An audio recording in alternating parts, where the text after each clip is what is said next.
کۆمەڵتان لەبێ لاڵقێکی دیکەی بەرنامەی هەفتانە لە کوردستان 24ەوە لەگەڵتانە. بەرنامەی هەفتانەی ئەم جارە کۆمەڵێک بڕگە و بابەتی جیاواز و سەرنجڕاکێش لە خۆ دەگرێت. تا کۆتایی لەگەڵمان. پیاوێک لەگەڵ خێزانەکەی لە پرۆژەیەکدا هەلیکار بۆ زیاتر لە 150 کەس دەڕەخسێنێت.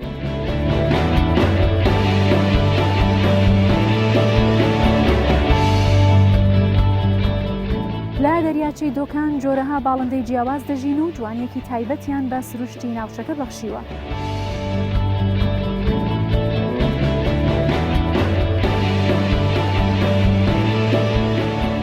کوردێکی باشووری کوردستان زیاتر لە 50,000 کامێرای چاودێری لە ڕووسیا بەستووە.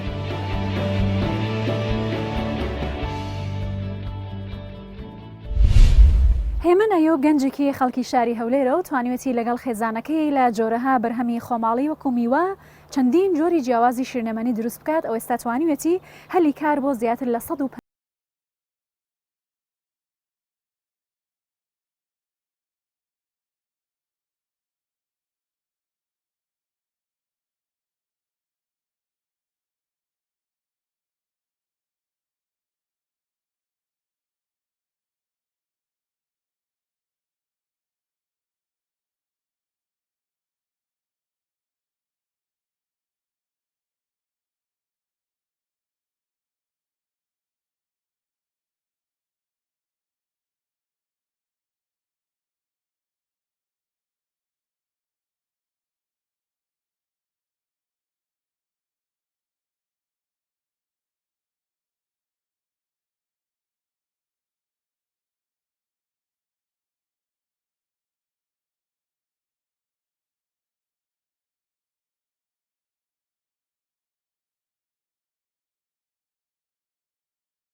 دامەزراندنی ئەم کارگەیە خۆم و خێزانم دەستم بە کارەکەم کرد و وردە خەڵکانی تریشمان هێنا ناو ئیشەکەی خۆمان و چەندین ئاستەنگ و زەحمەتیمان بڕی تاوەکو ئێستاکە ڕێژەیەکی کارمەندی زۆر لای ئێمە کار دەکا بە پشتیوانی خوای گەورە تقریبان زیاتر لە 80 کارمەند ئێستا لای ئێمە کار دەکات.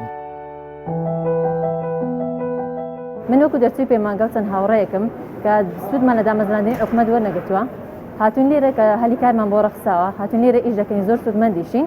ئینشاڵڵا کەتی تایبەت زۆر دەبێت بۆ ئەوەی خەڵکی زیاتریش سوودمان بێت. یەک لە تایبەتمەندیە سەرەکیەکانی کارگەی ئێمە کە توانیتمان بە میوەی سروشتی چەندین جۆر شیرینی دروست بکەین کە سەتاسە سروشتینە. میوەکان وەک تووی وشکراوە، هەنزیری وشکراوە، قەیسی وشکراوە و زائیدەن چەندین زۆری تر ئەوەیان زریشکە و چەندین زۆر لەو باوی و فستق و گوێز و ئەو بابەتانە تێکەڵ دەکەن کە بتوانین شیرینیەکەی کەم بکەینەوە. لەو جۆرە میوانە ئێمە چەندین زۆر چوکلات و چەندین زۆر شیرینی وەکو پاکتکراو و چەندین زۆر باسوق و سوزوق لەو بەرهەمانە دروست دەکەین.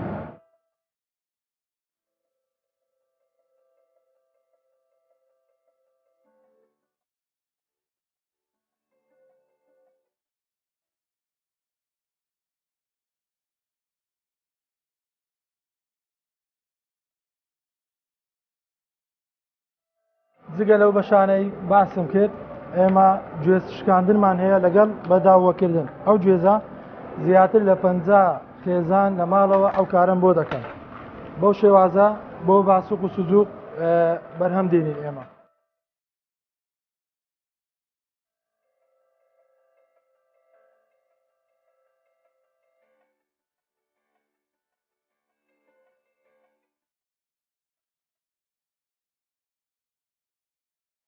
لەم بەشەی کارگەکەمان زیاتر لە 20 زۆر بەرهەمی باسوق و سوزوق بەرهەم دێنین. بە میوەی وشکراوەش هەمان ئەو میوەی کە باسمان کردیتمان بە باسوق و سوزوقی هەنجیر و مێوژ و قەیسی و توی وشکراوە و زریشک و چەندین زۆری میوەی تر.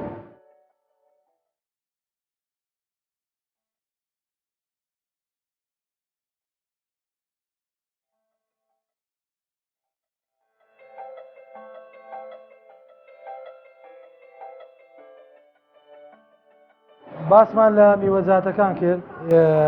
طبعاً دەبێتە چەندین شێوە لە لای ئێمە. یەک لە شێوەکان دەکرێتە چوکلێتی. ئەو شێوازەی کە ئێستاوە قەیسیە، قەیسی خۆماڵیە، بە چەند مەراحیلێکداتی دەپەڕێ بەو شێوازە دەیپێچینەوە. ئەو بەرهەمە 100% سروشتیە و نسبەی شەکری زۆر کەمە، بێ مەوادی حافیزەیە، تامێکی زۆر خۆش دەبەخشی بۆ هەموو جەژن و بۆنەکان ئێمە ئامادەی دەکەین.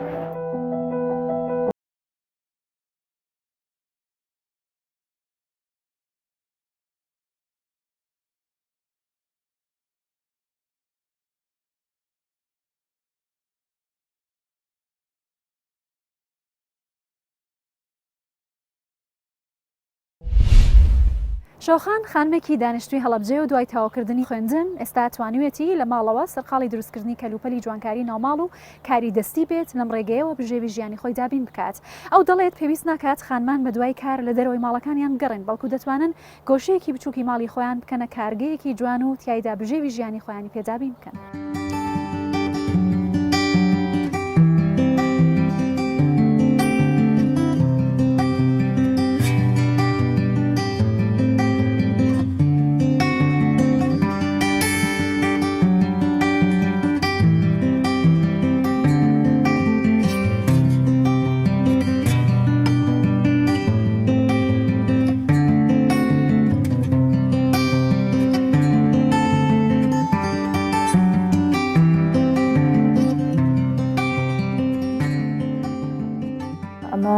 سۆپەر ماستیکە بەکارێنی بۆ ئەو قاڵبانەی کە زۆر بچووکن بە کەڵکیەوە نایە ئەو مادەی تێ بکەیت، بەڵام ئەمە وەکو پلاستیکی لێدێ.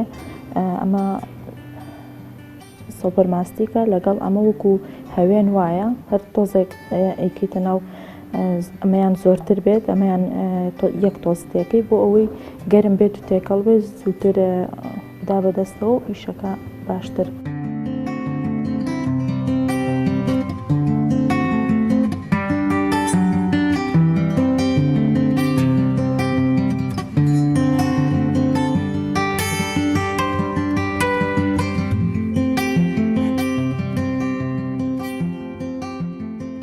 دەرچووی پەیمانگای هونەری جوانەکانم لە 2013ەوە تەخەڕوجم کردووە.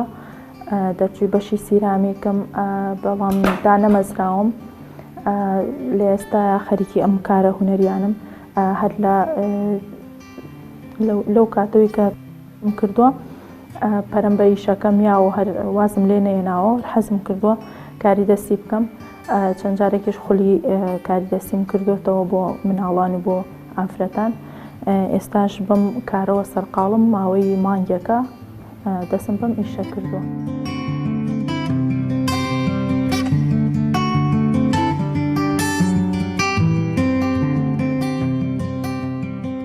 قاڵبی سیلیکۆنیە لە ئێرانەوە بۆم هاتووە و مەوادەکەشی هەر سەنگی پێوترێ، ینی هاڕاوەی بەرد، هەر لەوێ بووم یەت و ئەیکەمە ناو قاڵبەکان لەگەڵ ئاوا تێکەڵ یەکەم و ئەیکەمە ناو قاڵبەکان ماوەی 5 دقە 10 دقە ئامادەیە بۆ کارکردن. داوایان کردووە ناوی مناڵ و چوارچێوە و ڕسمەکەی تێکەیت. شتێکی زۆر جوان و تازەیە و بۆ ئیتزەواجیش و بۆ ئایلا ینی فامیلی ئەوەش هەر ناوم نووسیوە. ئیتر ئەم کارانەیە کە ناوی مناڵ و گەنجانی لەسەر نووسی. ئێستا ماوەی مانگێکە من دەستم بەم کارە کردووە، سوپاس بەخوا باشە، زۆر داواکاری لەسەرە بەپێی ئەوەی کە تا ئێستا ڕێکلام بۆ نەکردووە، بەڵام هەر باشە.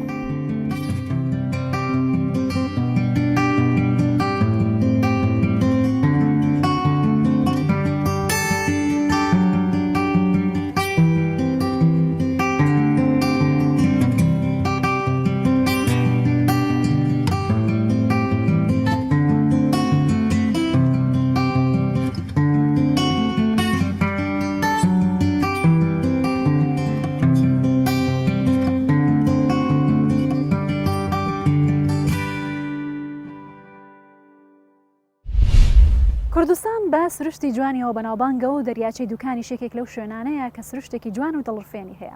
دەریاچەی دوکان کۆمەڵێک تایبەتمەندی هەیە، ژمارەیەک باڵندەی زۆر جوان و جیاواز لە دەریاچەی دوکان دەژین کە خۆراکیشیان لەسەر ماسی و کرمەکانی ناو دەریاچەکەیە. نەورەس، شاوە، قەلەمراوی و قەرەنازێکێک لەو باڵندانن کە لەسەر دەریاچەکە هەن و دیمەنێکی زۆر جوان و دڵڕفێنیان بە دەریاچەی دوکان بەخشیوە.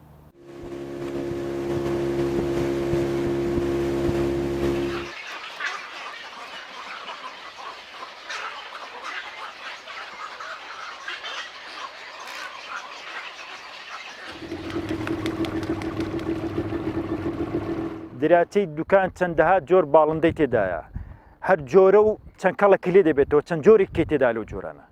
ینی بەو شێوازەیە وەکو قەلەمراوی تایبەتە لە بناوێ ماسیان دەگرێت، تایبەتە باڕاوم تایبەت نییە بەسەراوێ، تایبەتە لە بناوێ ماسیان دەگرێت، بە زەبری باڵی تەڕ نابێت، بە زەبری باڵی ماسیان دەگرێت. بارەکان و هاوینەکان لە وڵاتە ساردەکان گەشت دەکەن، بە چەند ساڵەکە ماونەوە بۆی زیادکردنی دەریاچەکەیەوە ماونەوە.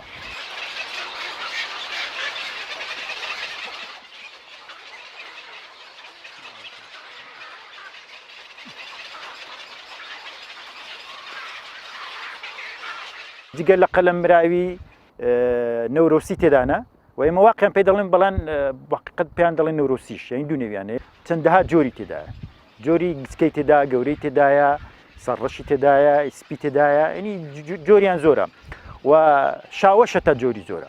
قەلەمراویش قەرەنازیشی هەیە، ینی هەر قەلەمراوی ئەویش دندوکی باریکە، ئەویش جۆرەکە لە قەلەمراوی بەڵام فەرقی هەیە، ینی دندوکیان فەرقی هەیە و ماسی پێ ناگیرێت لە بناوی. بەس قەلەمراوی تایبەتمەندێک هەیە، دندوکی بە قولاپ هەیە، بۆی دندوق قولاپەکەی ماسی لە بناوێ دەگرێت.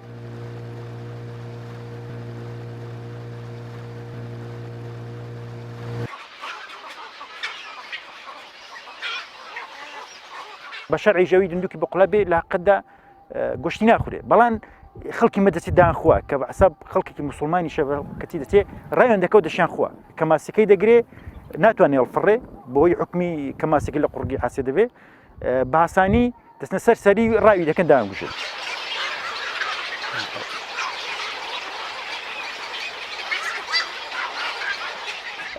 قەلەمراوی توانای مانەوەی لە بناوێ گەلێک زۆرە و لە بن ئاوێش ماسیەکەی دەگرێت، بە زەبری باڵانیش کە باڵی تەڕ نابێت لە بناوێ دەڕوا، باڵی تەڕ نابێت لە بناوێش ماسیەکەی دەگرێت. جۆرە ڕاوەکی زۆر سەیری هەیە، بە هجووم ڕاو دەکات، شێوەکەی هجوومە، یعنی بە هجووم یەک ماسیەکی جەبنات هەرمی دەگرێت، ماسیە تا سێ چارەگی دەگرێت، تا سێ چارەگی دەگرێت، قوڕگی دەکشێ کە قوڕگی کوشا ماسەکە چۆ لە قوڕگی حاسێ دەبێت ماوەیەکی پێدەچێتدا لە قوڕگیاوە دەبێت ناتوانێت هەڵفڕێ لەو کاتەدا، لەو کاتی ماسیەکەی گرت کە ماسیەکەی گەورە بوو ناتوانێت هەڵفڕێ، ڕاوچەکان بە ئاسانی ڕاوێن دەکەن. قەلەمراوی لەسەر درەختی زاوزەی دەکات، 4 و 5 هەڵدنیشتن و بەهێلانەی دەکات و زاوزەی دەکەن تا 4 هێلکە 5 هێلکەی دەکات، چەند مانگێکی پێچێت، 2 مانگی پێدەچێت، 3 مانگی پێچێت، دەست بە زاوزەی دەکات و بە باڵە فڕ دەکەون، بە ئەوی دەکەون. لە زیەکان و ڕووبارەکان زیاتر دەست بە زاوزێ دەکەن، بەهۆی ئەوەیەوە کە وردەماسی هەیە کە دەیگرن بۆ بەچکانیان دەبن، بەچکانیان لەسەر درەختەکاندا دەچێت، بەچکان وردەماسیەکەی دەخۆن.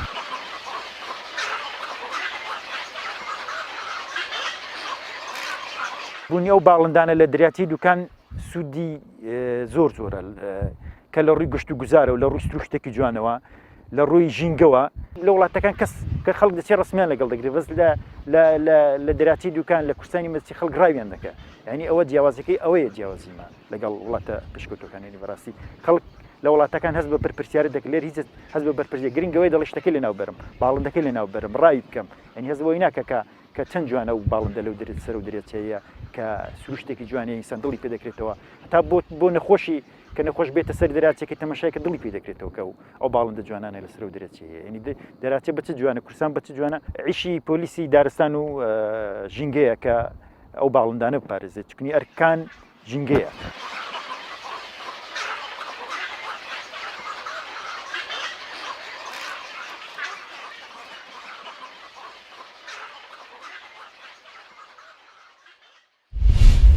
هونەرمەندێکی شاری کفری مێژووی شارەکەی لە نێو تابلۆکانیدا ڕەنگ دەداتەوە و توانیوتی بە شێوەیەکی زۆر جوان و سرنجڕاکێش بەرجەستەیان بکات. جیاوازی کارەکانی ئەم هونەرمەندە ئەوەیە لە هەر شوێنێک کە بێت تابلۆک بکێشێت و شوێنێکی مێژووی نیشان بدات دەچێتە شوێنەکە و لە سروشتی جوانی ئەو شوێنە کەڵک وەردەگرێت بۆی کە بتوانێت تابلۆکانی بە شێوازێکی زۆر جوان بەڵگە و دکمنتێک بن لەسەر جوانی و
ڕووی بابەت و ناوەڕۆکەوە زیاتر مێژووی پڕبەهای کفریە لە ڕووی شوێنەوار لە ڕووی کەلتوری و پیشەی میلی و هەروەها هونەری تەلارسازی و بیناسازی سەردەمانی کۆنی کفری.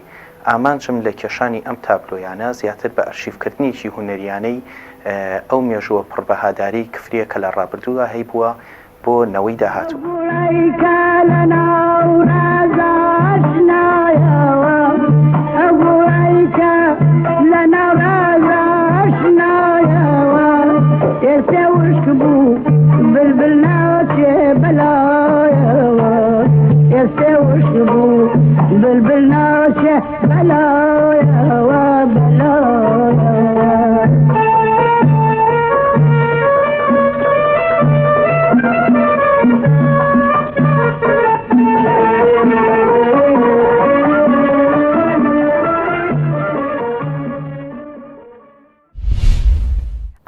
کوردێکی خەڵکی باشووری کوردستانە زیاتر لە 25 ساڵە لە وڵاتی رووسیا دەژیت و زیاتر لە 10 ساڵە کاری بەستنی کامێرای چاودێری لەسەر شەقام و بازاڕەکانی رووسیا دەکات.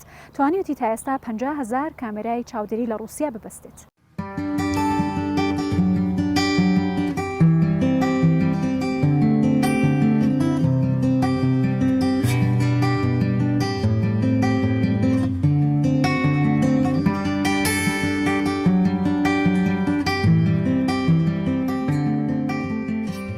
ناوم ئالانە، خەڵکی باشووری کوردستانم. تقریباً ماوەی 10 بۆ 11 ساڵە خەریکی ئەم کارم. ئیشی کامێرە و کامێری چاودێری و تەلەڤیزیۆن و ئینتەرنێت و شتان دەکەم دەخواستێکی زۆر هەیە لەسەر کامێرە بەستن بۆیە رووسیا بۆ بە ریزەی سیم لە جیهاندا لە دوای ئەمریکا و لە دوای چین لە هەموو شوێن دەیبەستن لە باخ دەیبەستن لە ناو بازار دەیبەستن لە مۆڵ دەیبەستن لەسەر جادە کامێرە زۆر بووە لەم ساڵانی دواییە بەستنی کامێرە زۆر بووە یعنی ئێستا هەیە بە هەزارەها خەڵک ئیشی کامێرە ئەکا کامێرە دەبەستی منی ژێکەکەم لەو خەڵکە بە زۆری ئیشی ئێمە بە سیارەیە ینی لە شوێنێکەوە بۆ شوێنێکی تر لە شارێکەوە بۆ شارێکی تر هەر ڕۆژەی ئێمە لە شوێنێکی و ماوەی تقریبان 10 ساڵە بێ ئیش نەوەستایم ئێستا بۆ نمونە ئەو کامێرانە بەستین و کامێران بەدەنگەوەیە ئەو کامێرانە هەتا ناقص 45 ئیش دەکەن لەبەرەوە ئێستا بۆ نمونە ئەو ماڵە 200 مترە 8 کامێرەمان بۆ داناوە کابرای ساحب ماڵ زۆر نایە بۆ ئێرە بە تەلەفۆن هەموو سێریەکە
بەهۆی پێشکەوتنی ئاسایش و چاودێری ئیشی ئێمە زۆر بووە تقریبان 3 ساڵە بۆ 4 ساڵە ئیشی ئێمە زیاتر بووە زۆر بووە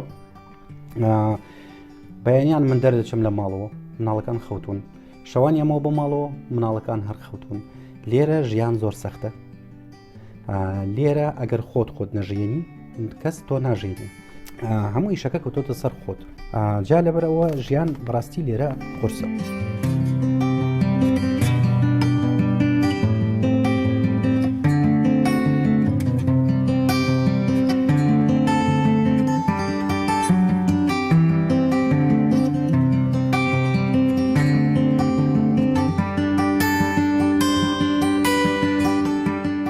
Мы с Аланом 15 лет вместе, у нас 2 дочери. من و ئالان 15 ساڵە هاوژینی یەکترین و خاوەنی دووکچین بە ناوکانی ئارینا و دیانا. ئالان زۆر ئیش دەکات. بانیان زوو دەڕوات بۆ سەر کار و تا ئێوارە خەریکی ئیش دەبێت. دوای ئەوەی ئالان ڕەوانە دەکەم بۆ سەر ئیش، دواتر نان دەدەم بە مناڵەکان. کچە گەورەکەم دەنێرم بۆ قوتابخانە و بچووکەکەش دەبەم بۆ باخچەی ساوایان. ئەو کاتانەی ئالان لە ماڵەوەی بە زمانی کوردی لەگەڵ منداڵەکان قسە دەکات. بەڵام و کاتانەی ئالان لەسەر کارە من لە ماڵەوە تەلەڤیزیۆندا دەگرسێنم و دەیخەمە سەر بەرنامە و گۆرانی کوردی چونکە دەمانوێت مناڵەکانمان فێری زمانی کوردی ببن و ئاشنای کولتور و داب و نەریتی کورد ببن. بەداخەوە لە ناوچەکەی ئێمە هیچ کوردێک ناژی بۆیە گفتوگۆ مامەڵەکردنی ڕاستەخۆمان لەگەڵ کوردەکان بۆ دەستەبەر نابێت.